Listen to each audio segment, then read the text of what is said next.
Jesus. Doc, hang on. Doc, are you listening? Oh, fuck. Doc? Yes, sir. Oh, can you hear me? Loud and clear. Thank heavens. And I'm playing the music. I'm not sure why the music's not playing to start the show. Do you want me to sing it? You can't be serious, man. You cannot be serious! Talking very loud. And now, just a minute. Why is it playing? Where am I? Fucking Is everything okay there, Don? Speak to the doc. Doc! Hey, Don, everything okay there? Yeah, good, mate. Good. He's all upset because he can't do two things at once, and that is doing the control panel. I tell you why I was upset, Don, because I said... Sam, stop talking over Don. Don was talking. So, Don, just explain, what kind of mood is he in today, mate? Break it down. I want to know every detail. Yeah, but listen, he's been in a fantastic mood the last couple of weeks because he's on drugs for his ankle. Pain has gone. That is just... And you can at least talk to him. Don. He doesn't chop your head off. Don. I hope he ggets it amputated. Has anyone parked in his car spot? Shit, how loud is that? No, he's pinched mine today. Is the homeless lady still sleeping rough and asking for cigarettes? Yes, but she has moved under shelter. She was sleeping on the footpath, but she's now gone closer to the key. Well, she's gone undercover or under shelter. What about, while we're going through the checklist of things that annoy Sam, has he spotted any dogs at cafes? No, but he is upset about the graffiti on the Westgate Bridge. Oh, Doc, we've got we're 3 years and $3 billion over budget to build the Westgate Freeway tunnel extension. And they've put these sound battens up along the freeway, fantastic looking pieces of art. And as they put them up, the next day they're graffitied beyond recognition. And I said, rather than having dog parks and bike tracks, if the government threw some money, or the council, at really and buttonholing the dog's vomit and the pieces of snot who go around defacing the city, we would be far better off. It is out of control, Doc. Well, look, I'm going to leave you to deal with that. I mean, graffiti... There is some art. I mean, for Sydney-siders who go to Melbourne, you need to excuse this because this is going to sound very touristy. But when we go to Melbourne, we can't help but go down the laneways and have a look at some of the artwork and stuff like that. And some of those bits of art are very impressive, right? And it's a tourist magnet because people go there to have a selfie taken and everything else, and there's a place for it. But when you just write up your tag or your name somewhere, I mean, how sad can your life be that you're going to get your rocks off by driving past that piece of road or a wall somewhere and have a look at your tag or your name written up on a wall? It is like a dog marking its territory by taking a piss. Correct, Doc. And those laneways in Melbourne, they are designated places for people to graffiti them. That's what the term is, graffiti. The people who do the other stuff are called taggers. So the graffiti, they've given carte blanche to people in various laneways to completely show their skills and their art. And they are a tourist attraction, but that's under the auspices of people who allow them to daub their buildings, as opposed to the public freeways are a disgrace. And why we don't do something about it rather than all the other things we worry about is beyond me, Doc. Now, can I share a story with you guys? Because we've got a state election coming up at the end of March. I'm just wondering how you deal with this in the lead up to the election. There's a former rugby league player called Terry Campese, who is related to the famous rugby union player David Campese. Anyway, Terry Campese was a rugby league player, played for the Canberra Raiders, and he's put his hand up to become a politician. He's running for Parliament. We've seen sports stars do this before.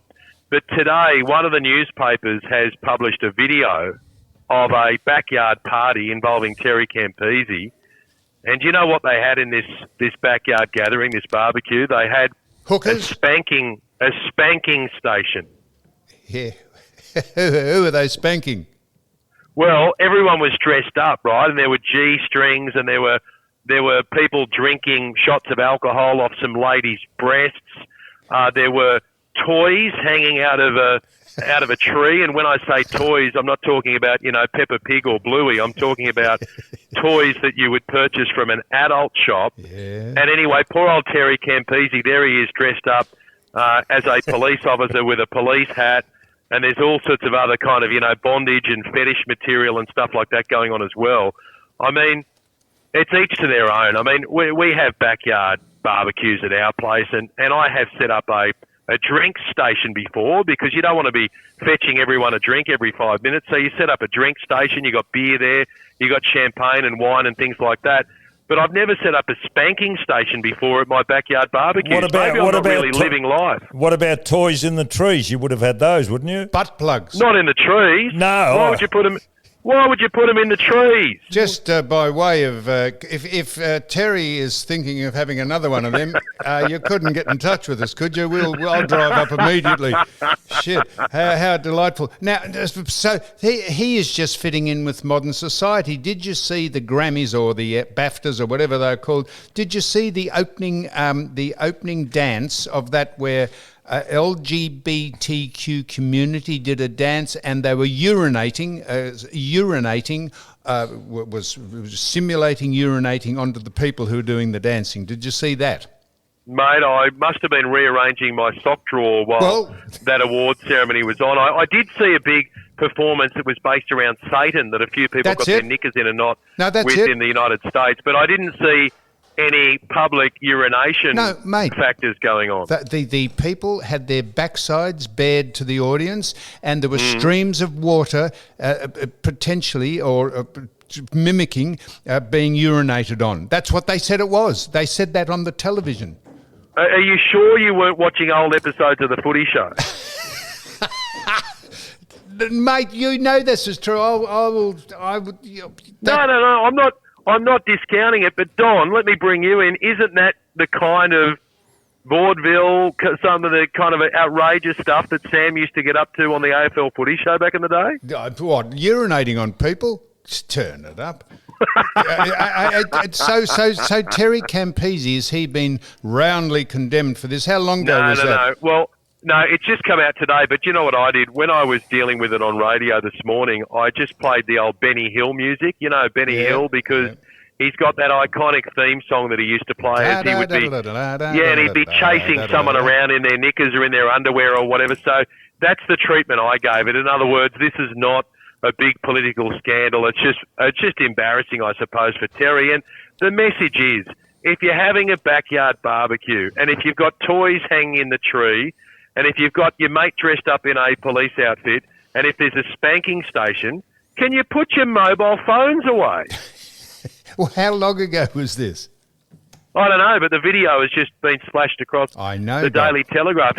It looked a little bit like that party you had on the boat recently with all of the people from Joseph and the Amazing Technicolor Dreamcoat. No, but my point about it is, Doc, if it was last week, you wouldn't think Terry should be involved in stuff like that. But if it was 10 years ago, I mean... No. It's recent, but also it's a private matter. No one's heard. I mean, if you're dragging people off the street and spanking them without their permission, then you've got a consent problem. But if everyone's happy being spanked, then spank away. I couldn't agree. Can I ask you something? Let me just ask Don, do you ever have a spank, Don? I don't think you've pronounced that word correctly. I don't think it starts with an SP. Now listen, you're a learned man across a lot of things, and I would like to know what black sovereignty is. It's spelled BLAK, sovereignty. Yes. Can you explain what black sovereignty is to me and the movement? All right. Well, this has all come to light because of the Voice to Parliament proposal, and part of that proposal would see Indigenous Australians recognised in our Constitution, which I think 99% of the country thinks is a no-brainer. Of course they should be. But people like Lydia Thorpe, who was until this week a Green senator, they are concerned, and Lydia's concerned, that by including Indigenous Australians in the Constitution and having an Indigenous advisory group called The Voice baked into the Constitution, therefore Indigenous Aboriginal Australians would be giving up their sovereignty. Now, this is a message that they were yelling loudly at those Invasion Day protests that were happening on Australia Day. But bizarrely, when Anthony Albanese was asked about it a few days ago in an interview with The Guardian, he wouldn't answer the question. He said, I'm not going down that rabbit hole. And I said at the time, I mean, Albo, you're the Prime Minister. You're trying to get this thing across the line called The Voice, which was your idea and it's turned into an absolute mess. If you've got Aboriginal people who are worried about their sovereignty, then answer the question for them, which his Indigenous Affairs Minister, Linda Burney, has now had to do to clean up Albo's mess and say, no, your sovereignty won't be impacted by any changes to the Constitution. But what does And sovereignty equally, mean? What does sovereignty mean? Well, I better be careful before I go kind of, giving you a haphazard definition over the phone, but I think it means that they're sovereign to this nation, which means sovereign means superior. I think sovereign is kind of a Latin derivative of the word superior. So it means that they don't feel like they have to answer to anyone else because they are the original inhabitants and custodians of this land. Therefore, it means that we don't recognise the white man's constitution. We don't recognise the white man's parliament. This is, my interpretation of what people are saying from the Aboriginal community. That's fair enough. So what? They just go on and have laws of their own and don't have to conform to the majority of how this. So we only became a sovereign country or a federation in 1901. Yeah, and look, I actually respect Lydia Thorpe. Do you? For leaving the Greens. And I made the comment yesterday on air that, Lydia Thorpe and I have very different views of the world. I think it would be fair to say that I have been one of her harshest critics. However, when she bailed on Adam Bant, who was trying to mansplain to her about his view of these Indigenous issues and his view of The Voice, and he was essentially saying to Lydia Thorpe, if you don't toe the line, if you don't shut up, if you don't know your place, then you're not going to be able to speak out on behalf of the Greens anymore on The Voice or on Indigenous issues. I think all power to Lydia Thorpe for telling him to go and get stuffed and saying, righto, well, I'll go and stand on my own 2 feet. I don't need Adam Bant. I don't need the Greens.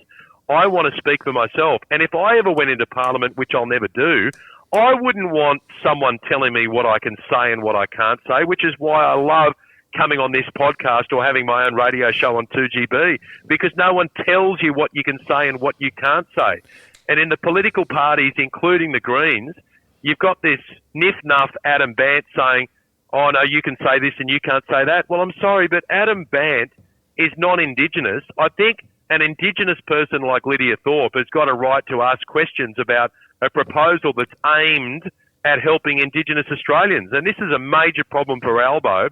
He's got High Court judges who are saying the plan you're putting forward could lead to years of litigation.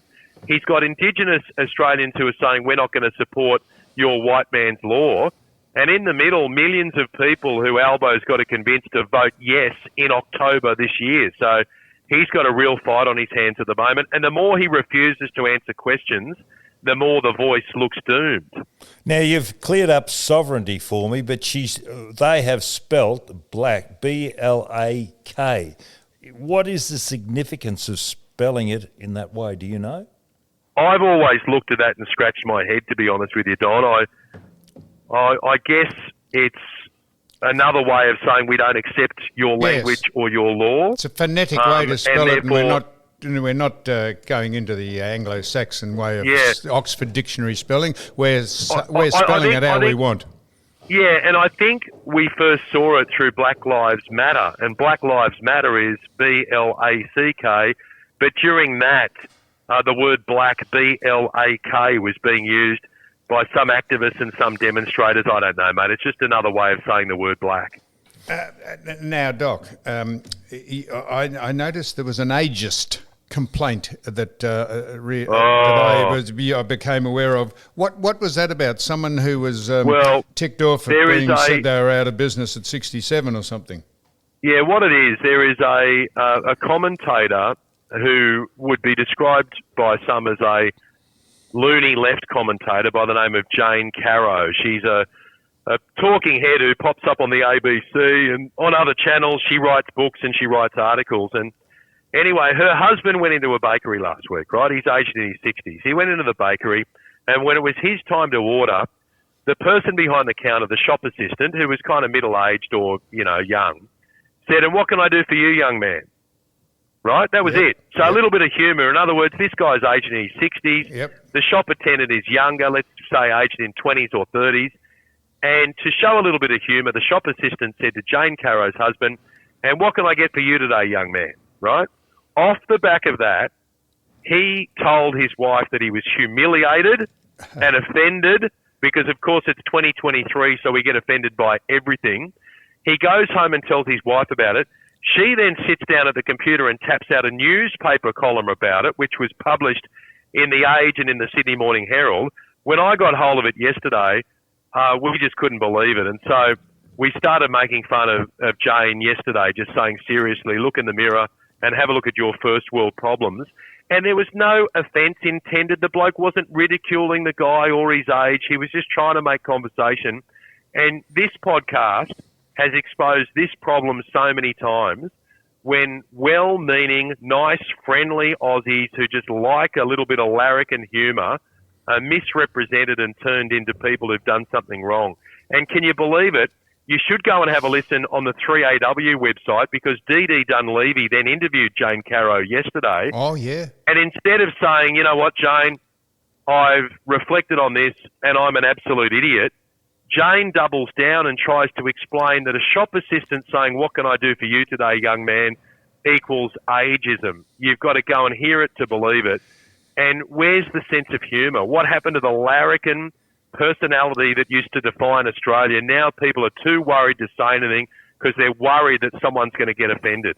That's just contrived virtuosity. That is just playing the game to be noticed. That is ridiculous. Maybe she was short on ideas for a newspaper column and she thought, all right, I'll turn this one into it. But, just ask for a finger bun or a vanilla slice or a sausage roll or a pie. That's all you need to ask for. How good's a vanilla slice? Do you guys have them? Or a finger bun. Yeah, but which vanilla slice do you mean? The one that snot blocks they're called. The ones from Sorrento. The ones from Sorrento. Oh, Sorrento. Oh yeah, I go to Sorrento to get my vanilla. Well, that's slice. where the best vanilla slices are. Him and Jody come down on the red eye to get the snot blocks down at Sorrento, Don. You fucking idiot. Now we got an invitation. Would you like to come out on the what is the Comanche, the boat. The boat on a Wednesday afternoon? We've just got an invitation to come to Sydney. John and I to have a sail on a Wednesday afternoon. Yeah, give me the date. Get the date. Well, you're the king of Contra. I was wondering whether you could organise it for us. Organise what? Airfare? Well, getting up there. What are you asking him? You want a free airfare? No, we don't. No, we're offering an invitation to come on the Comanche with us. Don and I'll drive up. I will be able to entertain you. All I need is the date, and then I can immediately give you an answer based on my diary. And if it's something that is insignificant, I'll move it out of the way. I desperately want to see you blokes, and I would love to host you in Sydney. And I can also arrange some other activities for while you're here as well. So as soon as one of you digs out the date, you give me the date and I'll confirm. See if you can get hold of Terence for us, and he can have one of those spanking parties for us while we're up there. Yeah, we'll get Terry out on Comanche, and we'll get the spanking station at sea. That'd be fantastic. We can spank ourselves we can spank ourselves around the harbour. Would you guys come for a night, or would you just come for the day? Don and I'll do a road trip. I'll drive him up. We'll come up and we'll stay there for a couple of days, Doc. But mate, I think, how long's the drive from Melbourne to Sydney? Oh, it'll be 5 minutes. It'll be a scintillating drive. It takes it'll be scintillating. It takes 12 hours. I don't want to be reporting on some kind of, domestic murder, suicide or road rage domestic incident between Don and Sam along the freeway. No, Don, I'll drive the 59 Cadillac up. I'll put Don in the back and he can sit there. No, we're not going there. Go in the Boss. We're going the Boss. That is a beautiful car. The Mustang, shut up, Don. The Mustang Boss. Now, Doc, I only this is by way of just extension. I notice I noticed that was in 1859 they found in Victoria here a thing called the Welcome Stranger, which is the biggest gold nugget ever found in the world. It weighed 92 kilograms. Yep. And I this is by way of asking, do you buy Jody? Do you buy her jewellery, or when you got married, did you buy her an expensive ring, or do you think that's just superfluous? You'd buy her things that she could actually use. No, I did. I went along. I'm lucky enough that I've got a mate who's a jeweller at Musson Jewellers, lovely Oliver Musson. So I went along and saw Oliver, and we sat down and we designed the ring together. Did you? And then I think when it was our anniversary, I went along, I took Jody along, and I said, look, what do you like? Do you like the necklace? Do you like the bangle? Do you like the earrings? And she was like, oh, and mate, she's not silly, my wife. She said, no. I love all of them. I love all of them. So what did I do? I bought all of them. Did you buy a pearl necklace? Did she like pearls? Well, considering how we've got a daughter named Pearl, Sam, you can imagine that we're a big fan of that name. But I got her diamonds, pearls, rubies, gemstones. I'd get her whatever she wants. But, you know, can I just say... She's bedorned. The level of excitement that I've got around a visit from you two, and if you are here for a few days, then we can genuinely put something together, including I'd even be open to organising a bit of an opportunity for people to come along and have a beer with Sam and Don. I can choose a pub where I've got a mate who owns the pub. And I'd even be happy to throw a bit of money behind the bar. And I got a feeling, Doc. I got a feeling you pay for absolutely nothing. You've got a friend who owns a pub, you've got a jeweller, you've got a bloke in the airlines, you've got a bloke you're extraordinary. You're the contra king of the country. Yeah, but I've got no one in the spanking industry. That's the problem. If Terry can just help me out with a spanking station, then we can have it on the boat when you come to Sydney. What about accommodation? What kind of accommodation would you be looking for? We'll sleep on the boat. Sleep on the boat. Wouldn't you sleep on the boat? We'll sleep in the Cadillac. Oh, no, because you know who I met the other day? I met Sarah Derry, who is the CEO of Accor Hotels, and she is a wonderful free accommodation. Woman. Well, I'm sure I could do you a very good deal. Have I told you that I'm a part owner in a motel? No. Oh, jeez. No. But, mate, it's not the kind of place that would be up to your standards. So I think I'll have a talk to Accor, and I can help out in getting you a good booking. And, mate, I want to be able to take you boys out to dinner. I'd love you to meet the family. I'd love you to meet my radio team. I'd even get you in the studio here at 2GB in Sydney and have a bit of a chat in here. This was my next question. If we come up on a Wednesday, could we do the podcast from the studio? We can record it. We can record it all in this studio here at 2GB.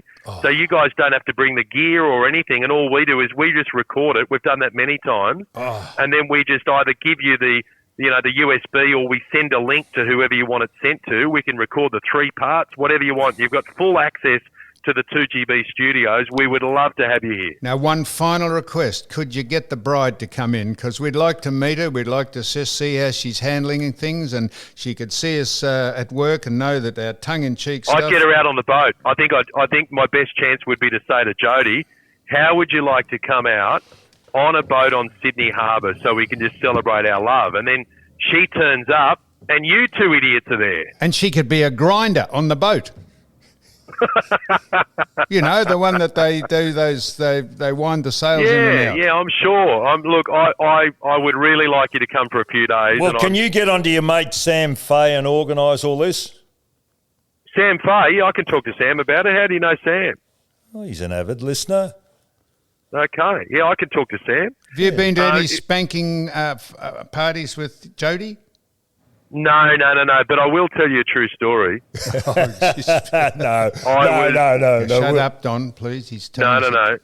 Sam senses there might be something just a little bit saucy coming up. Now, this is a true story. Good. I was once at a backyard gathering, right, and Jody wasn't there, right?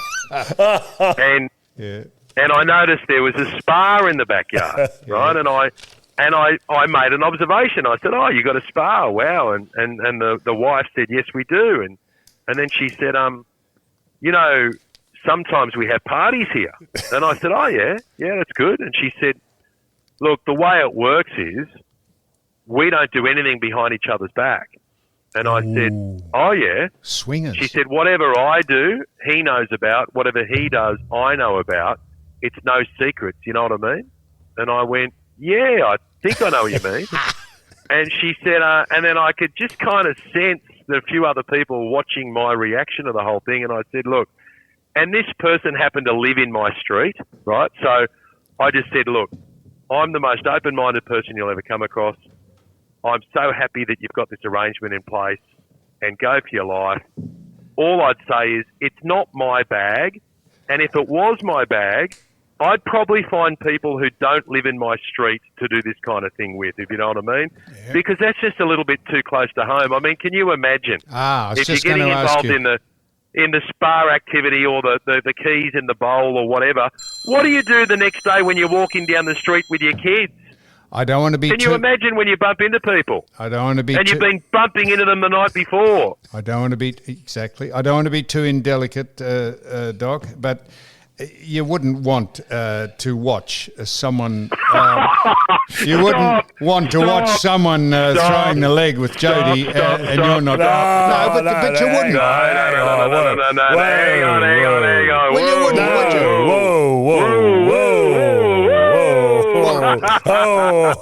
I love you, boys. See ya. I'll talk to you soon and can't wait to see you in Sydney. Thank you, Doc. I love you all. Bye-bye. Well, you wouldn't, Don. Would you? Hang on. We'll just get this off here. Hang on. Just make sure the dog's not on.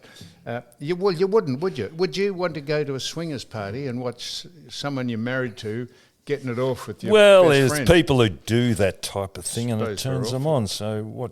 Well, each to his own, Johnny. Each to his own. Now, Don, Don, where are we up to? Christ, what's happened here? Don't blaspheme. Sorry, Don. What's happened here? I have no idea what's happened here now. Go on, speak. Do something. Well, do you know treads? Do you remember treads are back in fashion? Do you know what treads are? Shoes? Well done. They were back in the early 70s or mid-70s. They were made of car tyres. The sole was a car tyre. And I just see on Facebook somebody sent me a picture. And if those people out there who don't know what treads are, you can go, it's called treadshoes.com.au. And they were made out of car tyres. They were very popularised by the surfers. They used to use a Stanley knife. Why are you mentioning this? Because I used to manufacture them back in the 70s. And lo and behold, it's only a matter of time before it comes back in again. Cyclical. Is that what it's called? Cycles. Goes in cycles. Cycles. Anyway, apparently treads are coming back in again. So that's what? The 70s, that's nearly 50 years. Yeah, nearly 50 years. 50 years and they may come back in again. God. Barry Cable, I think, was 50 years ago, someone said that he had an inappropriate relationship. 50 years, it's a long time to leave it, isn't it, before you bring it up. Anyhow, Don, and it happened to me, as I told you at the start of the broadcast. And poor Prince Harry too, yeah, 22 years ago. I was taken advantage of for a long time and still are being, and a bit annoyed now that it's dropped away. I'd like it to have continued. We've done married. What else? There was one other thing I was going to mention, please. The welcome stranger. You know the racism issue that's happened at the AFL with regard to Hawthorn? I'm glad you said that. Yes. Isn't it interesting? I reckon this is just going to die a natural death. Of course. Because Andrew Newbold, who was the president at Hawthorn at the time of this racism issue supposedly surfaced, had to resign or step aside for a little while off the AFL commission. He's quietly come back into the AFL, and I would say that's an indication that this thing is dead and buried. Yep, absolutely. Now, you mentioned, I didn't know what you were talking about the other day, you mentioned someone from North Melbourne who was cited for inappropriate contact with women. Was that Taryn Thomas? That's right. Right. So Taron Thomas isn't it extraordinary, the double standards of the AFL? So they tore, what's to go his name? Jordan. They tore him a new one when he was accused of doing something at a revelry and merriment party. Michael Clark was ripped a new one. Tim Payne, the Australian cricket captain, was sacked and cancelled because of some sexting thing that it was completely mutual between him and a friend. But I notice the AFL have been conspicuously silent on... No, he's been suspended now. Yeah, it's conspicuously silent about making a commentary or a narrative on it.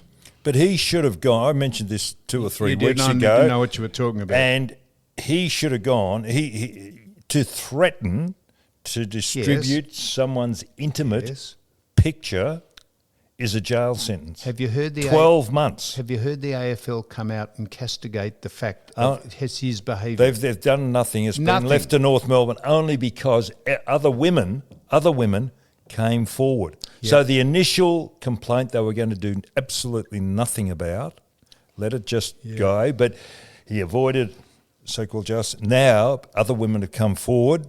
It's going to be very, very interesting. The hypocrisy of those people is, and I tell you, I keep saying, we have absolute first-hand experience of their hypocrisy and their single-minded treachery. They're a disgrace. Was he charged by the police for threatening to distribute that intimate photograph? You wouldn't know because no one will ever print it or announce it, because in case they get singled out of being, diverse and inclusive and equitable.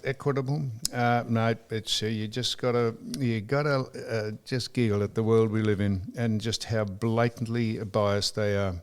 Now, and I also think, just talking about that, I think the AFL did a pretty good job on Phil Egan too. Smothering all that?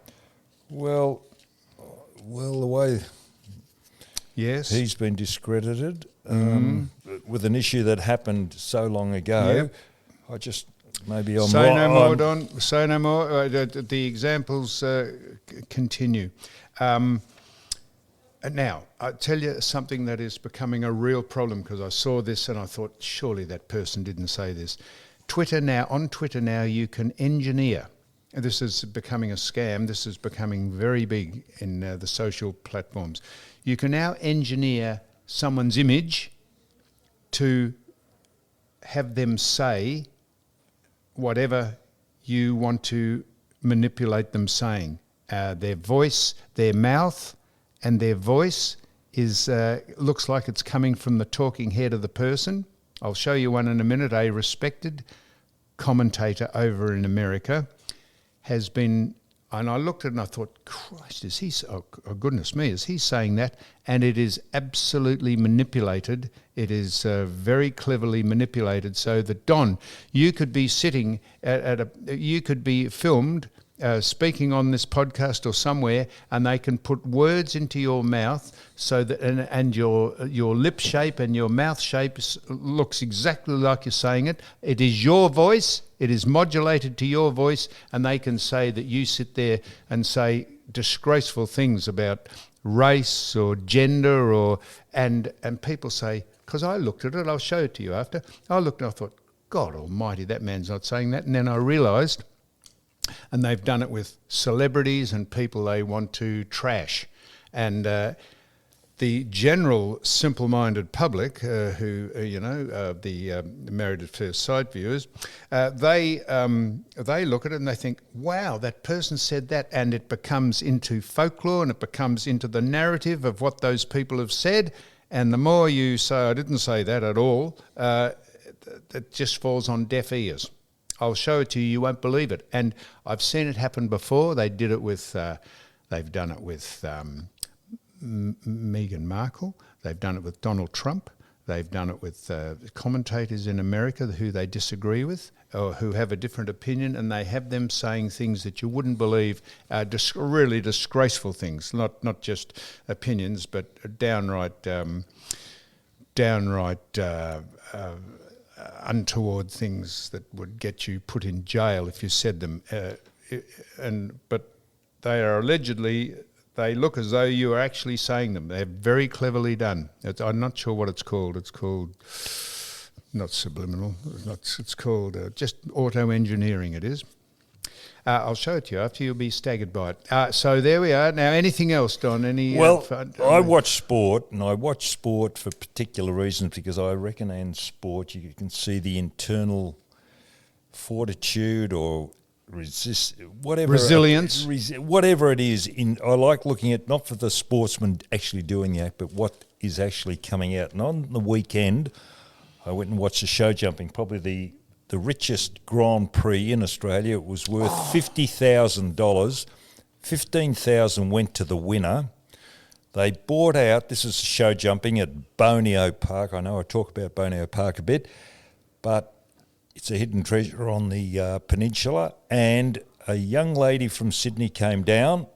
She was a very good young rider, since got married, had children, and made a comeback. Not a comeback, but she's now at the top level again. Her name is Jamie Winning. She won the Grand Prix. It was just a sensational round. She was very self-effacing, pointed to the horse, saying the horse did all the work. But this girl just rode a treat, and if it wasn't for her riding, that horse wouldn't have got over the jumps. The jumps were up to international standard. They were 1.60 m in height. $1.60 in height. 5 feet. No, plus. $1.65 5'3". Yeah, Anyhow, it doesn't matter. Anyway, and the spread, now that's vertical height, but also the spread. You have what we call a box parallel. The last fence, it caught a lot of people out. It was enormous box parallel. And the way box parallel. Well, you got the top rail. The top rail is exactly the same as the front and back rail. So it's square and it's wide. It's about 2 metres wide. It could be a bit more. And the way this lady came around the corner to the fence, and that was the trick, coming around, negotiating a corner to get onto this big fence. And the way she rode that last fence, that horse ballooned. So gave it so much height, it was unbelievable. Equestrian is one of the few sports women compete on an equal basis with men because of their dexterity and their skill. Now, Don, I came out and watched you do a little fence jumping out at Werribee Park there one day, and I filmed you, and your horse jumped over barriers, I think, that were they more than a foot high? They're about a foot high. He stepped over it.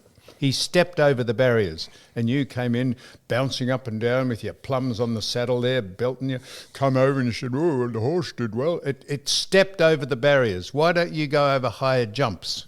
Because you bring the horse up slowly. That horse is now jumping a little higher. Well, he's up to about 1.15 m. Well, let's hope. Now, a friend of mine, Rob Caldwell, who used to accompany me on Street Talk, and he's a star, and he's a writer, and writes scripts for things. I'm only mentioning him. He sent me this, and I'm glad you mentioned it. Why did he accompany you on? I thought that he was a all producer. you. I thought that was all you on Street Talk. He was writing for you. He wasn't writing. He is a writer. But one of his jobs was he was employed by Channel 9 to come with me on. He was a producer of the show. He didn't write anything for me. Well, he maybe the stand-up bit that we did before he used to write, but I'd just say, what am I saying at the start of this? And he'd say this. But I did all I thought that was all. Jeez, I held you in esteem. I thought you did all, and you had John Moncrief protecting you. Not protecting me, protecting the camera crew, just protecting people from being trying to get there. So, Don, he sent me this, and I'm very glad you mentioned it because I would have forgotten it. This is what he said.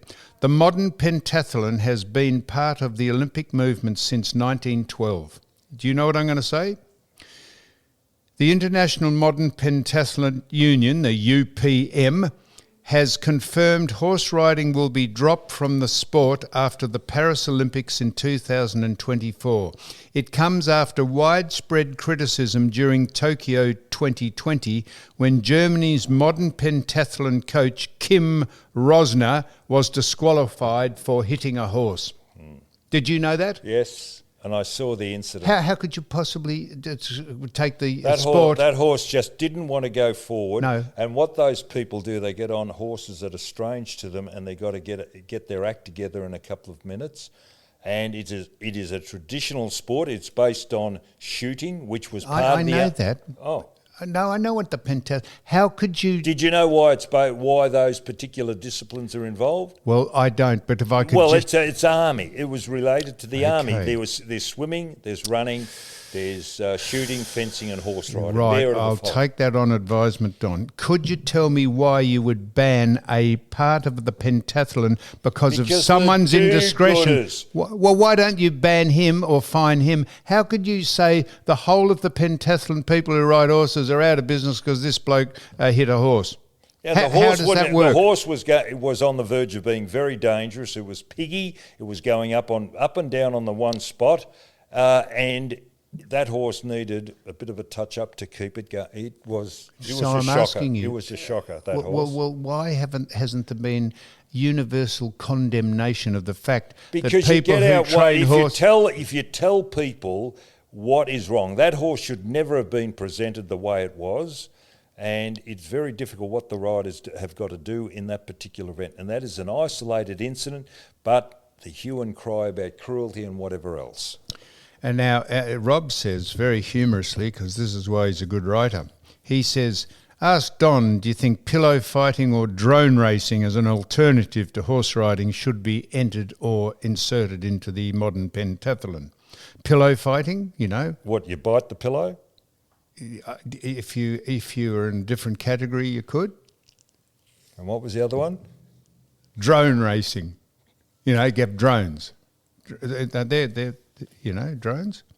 You manipulate them like it's a video game, and they go buzz around and take photos of you at spanking parties, and not pillow biting, pillow fighting, Don.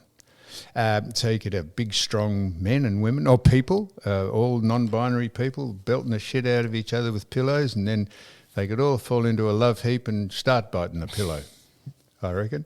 I might join that. So that is extraordinary, isn't it? That you can ban. I reckon that's just an excuse to get rid of all the trouble that horses, to float them and get them there and put them in quarantine. I reckon it's an excuse to just get rid of horses out of the sport, out of the pentathlon. What's pentathlon mean? 5 or 10 or 8? 5, I don't know. Pen. Well, what are they sports? Shooting? Skiing? No skiing. All right, well, what are they? Fencing. Fencing? What? Running. Swimming. Pentathlon. Fencing. What? Building a fence? What's that mean? Pentathlon. Fencing. Come to point. Pen, tath, tath. Pentathlon. Events. Here we are. A modern pentathlon. Come on. The events are... Shit, come on. Speak, Don, while I'm looking this Well, up. I've told you what the events are. Each woman... This is woman. It has hurdling, high jump, shot put, long... That's decathlon. Said pentathlon here. Decathlon. Pentathlon or women's or track and field. Yeah, all right, pentathlon. Well, where does it say that? What's pentathlon? There's more events.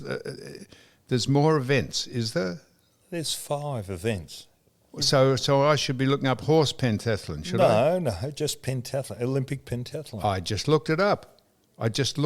Don. It said here, modern pentathlon sports. I don't. Well, what do you mean? Where's horse riding in that? Go on, tell me. Oh, fuck, I don't know. I can't. It said high jump, long jump, shot put. Decathlon. Decathlon. That's pentathlon. I'm looking at it here. It says pentathlon. You look it up, please. Look it up. I'll just chat on one more minute about it. Tell me what the pentathlon events are that have banned horse riding from. I would have thought it was over cross country skiing, but I wouldn't know. So I think we'll go up. What we'll do is, Don, we'll get in the car and you can get someone to look after the horses for a couple of days, and we'll drive up to Sydney. We'll do the podcast with Ben, with the doc. In the studio? Oh, no, in the back of the car. Yeah, in the studio. And then we'll drive out to your friend who's got the boat. Sam. Right, we'll drive out. You're looking it up while you're speaking? I'm only filling in while I'm asking you to look up. And we'll drive out to the boat and we'll get onto Comanche. And you can throw up over the side of it because you've got a queasy stomach. We'll go out over the harbour. We might have a light repair into a Japanese restaurant halfway across over at Doyle's or something. And then we'll have a bit of a tete-a-tete at night, and we'll sit round drinking rum and whiskey and having snaps and shots with Jody. And the doc. No, Jody's not a rap for us. But we're trying to get her to warm to us. I don't think you are. You're not even getting to first base. I'm not trying to get. I'm trying to get her just to warm to us a bit. Well, and I don't think you'll even get to the batter's plate. I was being tongue in cheek and mischievous when I said the doc goes to these swingers parties. You wouldn't want anyone to watch Jody, and then he thought I was saying that would happen. Which, like you, if you took your missus along to a swingers party, you wouldn't want to see someone jumping on top of her, would you, Don? Well, maybe you would. And I'd come along and watch it myself. So what's pentathlon? Come on, quickly. Okay, I've got the events. Right. Individual for men. Yep. Go on. Just hold on. I can't do everything. Come on. I've run out of things to say. Why are horses being removed from pentathlon? No, tell us the events, Don, please. There's 5 of them, is there? Come on, man. It's taking a while to load. Oh, bullshit. It comes up instantaneously. You got your Olympic consisting of freestyle swimming, equestrian, show jumping, pistol shooting, cross-country running. The event is inspired by the traditional That's 5. Held in ancient Olympics. That's the 5. modern pentathlon was first held in 1912. That's and 5 its rules events. have changed several times over the years. So that's 5 events, and the ones I read out are the women's... of 3 separate events for fencing, swimming, equestrian, which determine each athlete's starting time in the final event. The last event is called the laser run. So the Summer Olympics... of a laser pistol shooting followed by an 800 meters. We won a gold medal, didn't we? We won a gold medal in this. A lady from Canberra, I think. The Summer Olympics that I mentioned had high jump, long jump, shot That's put, so it's a decathlon. different thing. That's the decathlon. And we had a lady that won a gold medal. I'm sure Australia did. What was her name? I think she came from Canberra. Shooter Jane. No. Where was it? Anyway, it was recently, only a couple of Olympics ago. Shotgun Nelly. A couple of Olympics ago. All right, Don. Well, so horse riding's out of the Tokyo at the next Olympics. Which is ridiculous. Well, that's what I wanted you to say, but you took your long time. Why doesn't someone complain about that and take the bloke aside? Because you haven't got the voice. What the whole equestrian... all right, well, anyhow, it's been terrific, hasn't it?